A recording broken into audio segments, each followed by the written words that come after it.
Well, good morning, John Neal here. We're off to Coventry today, so I think this is my vlog 51. I didn't think it would get that far. Hoping to pick up a new camera today as well, so it'll give me another angle to work at. So yeah, off to Coventry. Little job to do, go to a shop there, and it's very overcast today, but yesterday was very hot for us. Hot anyway. It was 30 degrees. We always do Celsius, centigrade, so I don't know why we call it one or the other. I'm not quite sure about that. So at the moment it's only 18 degrees, but it's going to get warmer apparently, hence my shorts, sandals and all that. It's a bit chilly actually. Don't want to bore you too much with the journey into Coventry, but this is Sky Blue Way, named after the football team, but there's some rather nice pieces of brickwork along this stretch. See? Very inventive, very creative. I really quite like it. Always catches my eye when I go by.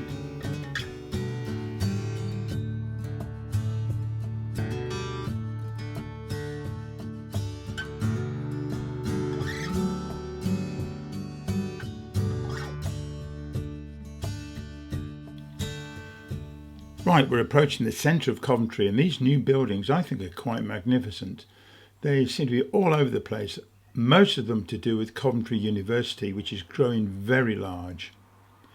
Just entering the inner ring road, and I'll whiz round there and get to the place where I'm going to park.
Well, here I am in Coventry city centre. To be honest, it's looking a bit dowdy down this end of town. This behind me is the IKEA building, which is now closed and it's empty. And the rest of the place is looking all a bit run down, to be honest. Anyway, I'm going to show you this part over here, which is quite interesting. There's this old church and some medieval buildings over here, because Coventry was a famous medieval town back in the day.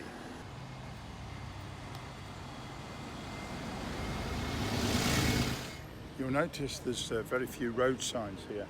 Previously complained about all the signage around on stuff, but here there's nothing on the road at all. It's they've relied on the fact that people would just behave themselves.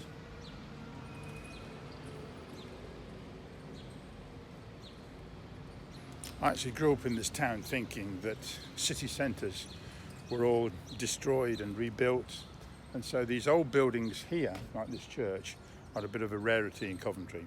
Right, well, the post-war policy in Coventry was to rebuild new, whereas other places like Dresden rebuilt their towns. That's in Germany, of course, which we bombed to pieces, and the Germans bombed us to pieces. In Dresden, they rebuilt the city as it was. And Coventry was a quite significant medieval building and had some fantastic medieval half-timbered buildings in the city before it was bombed in the Second World War. And behind me you can see a street where there was one particular councillor I remember in the 60s who stood out to get a number of these buildings taken apart and rebuilt on this street, which is called Spon Street. So I'll take you down and have a look at some of the medieval buildings that were around in Coventry but aren't anymore. So the premises were just shops and pubs and so on, but there's just a wide variety of these very old buildings.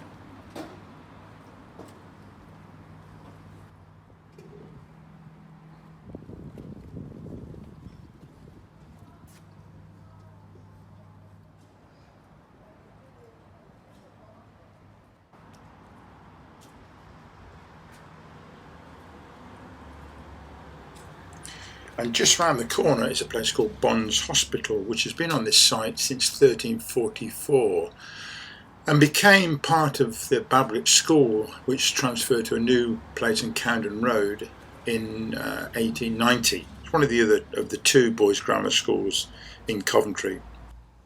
They were arch rivals, in fact, because I went to King Henry VIII Grammar School. Now I'm just seeing if I can avoid dropping my hundreds of pounds worth of iPhone in the water outside of the Belgrade Theatre in Coventry.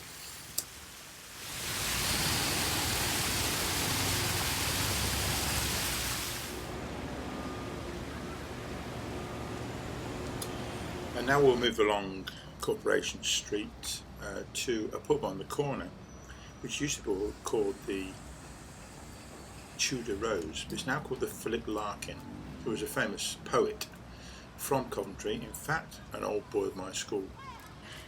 He was invited to be Poet Laureate in 1984 but declined.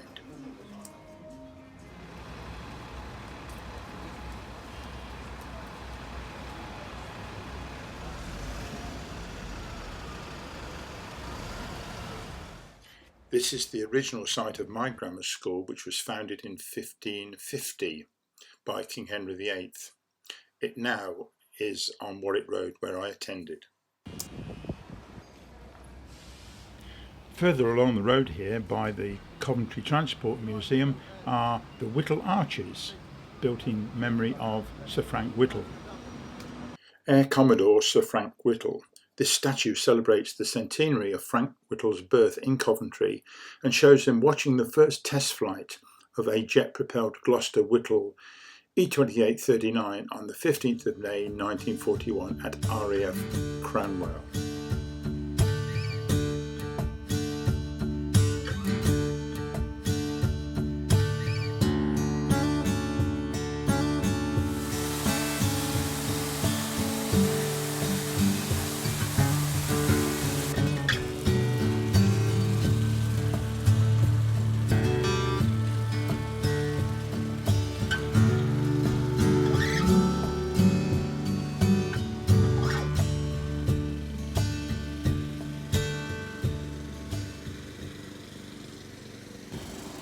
Well, back in the day, it seems that we were pretty keen on building churches and cathedrals.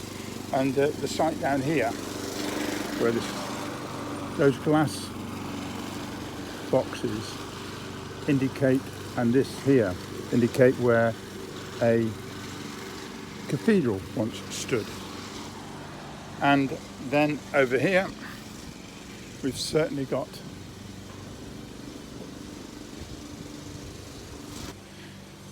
to paraphrase this plaque, it's the Bluecoat School, which was built on the base of a monastic church in 1043 and built in the 19th century and closed in 1940. I happen to know there is a Bluecoat School as well in Coventry, in another area of town. I'm actually stood in Priory Row, and over here is Lichgate Cottages, and it's a popular scene in Coventry and part of the medieval view that we once had. You can pause here and read this yourself if you want. This is Holy Trinity Church on the right, and to all intents and purposes is very similar to what the old cathedral was in its heyday before the Second World War. The site of this very old cathedral was the subject of a Time Teen programme on television. And let's move on to the old Coventry Cathedral, and indeed the new one too. There is a row of quite old buildings here on some fascinating sites with a lot of history to them. They're mostly the cathedral offices, and I used to walk this way when I was at school to get a bus down at the bus station at the bottom of Hilltop. and at night this was quite a spooky place. Quite Dickensian in its own way.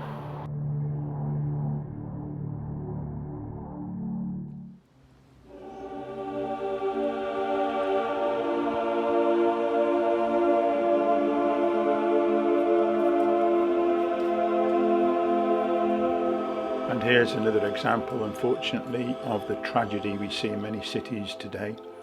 The churches, by and large, do a great deal to help the homeless, as do other faith groups. And here's one guy that's in need of help.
This is the Coventry Cathedral I knew as a boy, because I was born only 11 years after it was bombed in the war. The new cathedral was finished in 1962.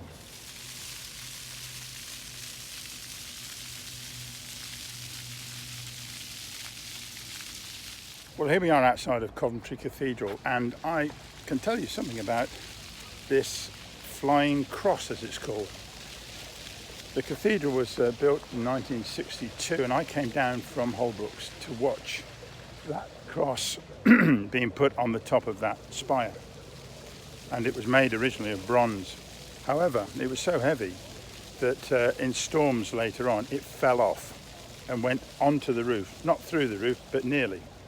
And then they replaced it with another one exactly the same, made of fiberglass. So everything is not all it seems. One of the main themes of the new Coventry Cathedral is reconciliation. Father, forgive. And this cross was made of the burnt timbers that came down from the roof. And you can see in the windows here some of the original wires that held the stained glass in. Another clear symbol is the cross of nails, the big nails, 6 inches long or so, that held the roof timbers in.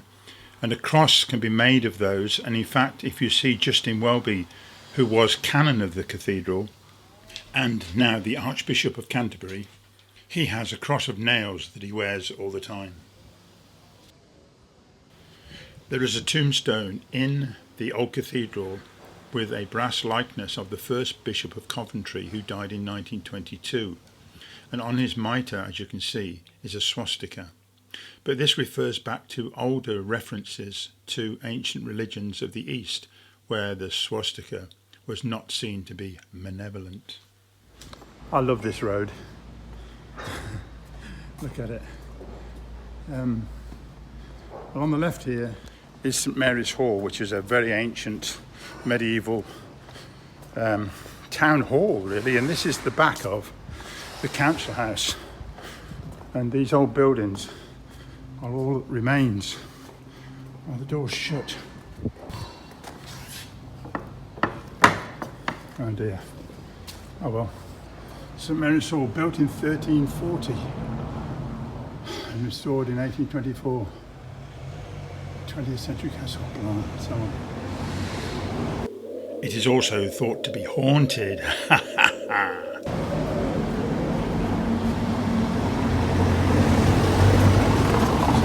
There's a 13th century Mercedes going through. And this, of course, is right next to the cathedral spire. You can actually go up the spire, and I've done that a number of times. Some great views from up there. Here we are, the ruined Cathedral of St Michael, Cathedral Church, yeah.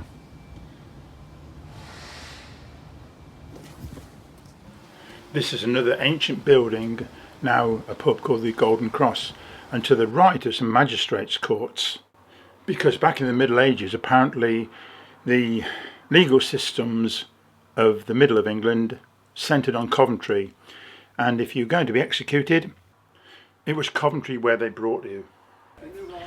I've come round to the front of the council house, and this is New Union Street, and this is the Coventry Council House. Quite a magnificent building really, and that is the rest of New Union Street. And here you can see nestled between the buildings an old, I think, Georgian building being renovated and kept in place.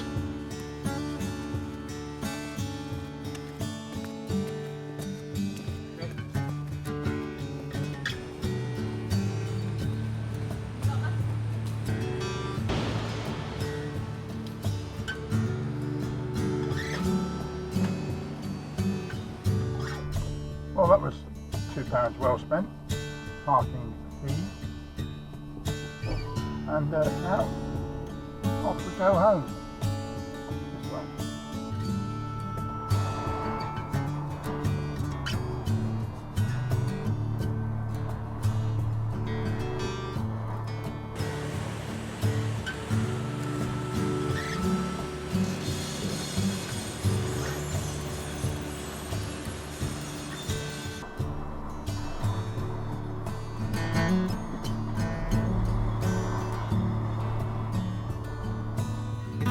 Rather than drive around the ring road, I'm going back across the city centre towards the council house where I was before, and you can see some of the minimalist road markings that they've tried out. It seems to be working quite well.